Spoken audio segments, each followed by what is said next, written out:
Hello అందరికి జీడిపప్పు గుత్తొంకాయ ఎగురండి. ఇలా ట్రై చేయండి, సూపర్గా ఉండిద్ది. దీనికి కావాల్సిన పదార్థాలు వంకాయలు, జీడిపప్పు, ఉల్లిపాయలు, పచ్చిమిరపకాయలు, అల్లం ముక్క, చిన్న ఉల్లిపాయ తీసుకోవాలి.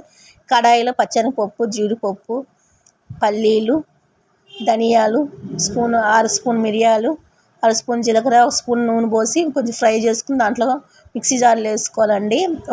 మిక్సీ జార్లో ఒక 1.5 కారం వేసుకొని, అంత అల్లం ముక్క, అంత చిన్న ఉల్లిపాయ వేసుకొని పేస్ట్ చేసుకొని, సాల్ట్ వేసుకొని కలిపి పెట్టుకోవాలి. వంకాయలు ఉప్పు నీళ్ళలో వేసుకొని 4 చీలికలు చేసుకున్నానండి. చీలికలు చేసి పేస్ట్ అంతా కూర్చుకొని పెట్టుకోవాలి. ఆ వంకాయలకి అన్నింటికి పట్టించుకొని పక్కన పెట్టుకున్నాను.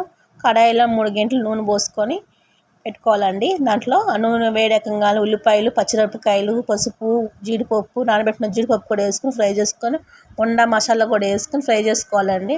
ఈ వంకాయలు ఒక్కొక్కటి దాన్ని పక్క విడివిడిగా పెట్టుకొని మూత పెట్టుకొని బాగా మగ్గనిచ్చుకోవాలి. ఫ్రై చేసుకోవాలి, అటు ఇటు తిప్పుకొని.